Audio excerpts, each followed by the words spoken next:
해외 쪽에서 이제 또 하나 좀 주목했던 분야가 사실 방위 산업입니다. 최근에 그린란드 관련 발언 때문에 좀 관세 이슈도 나왔고 해서 네. 요즘 미국과 유럽 간 긴장 가능성을 좀 다시 의식하게 됐고, 그러면서 이제 유럽이 또 다시 재무장 스토리가 좀 집중을 받게 됐는데요. 다행히 뭐 최근 다보스 포럼 이후에 발언 수위가 좀 낮아졌습니다. 뭐 무력 사용 가능성 선긋는 메시지도 나왔고, 관세를 당장 부과하지 않겠다라는 이야기도 나왔는데, 그러다 보니까 또 트럼프 대통령에 대해서 또 역시 타코다 이런 이야기도 나오게 했죠.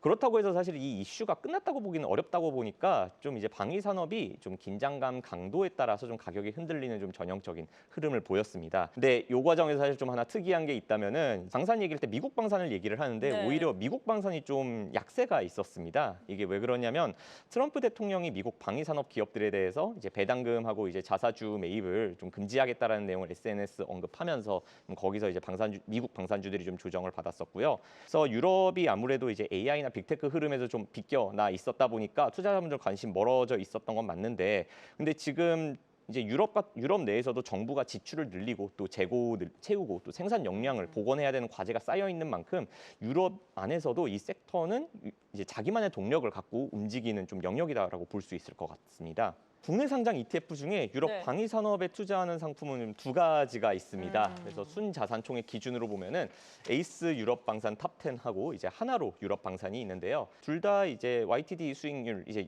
를 보게 되면은 유로스탁스 50 지수가 연초 대비 한 3.4% 정도 이제 올랐는데, 네. 방산 쪽은 이거를 이제 훨씬 상회하고 있는 거를 보실 수 있습니다.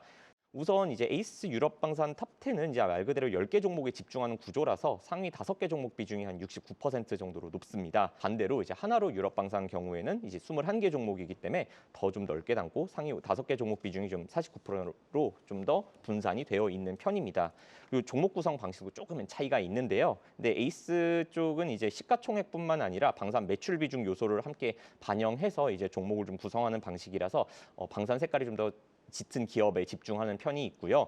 그리고 이제 하나로 경우에는 이제 방위 산업 섹터 내에서 유동 시가총액 가중 기본으로 하되, 다만 이제 종목당 10% 상한을 두는 형태라서 좀 종목 쏠림을 완화하고 폭을 넓히는 구조다, 이런 차이가 있다고 말씀드릴 수 있을 것 같습니다.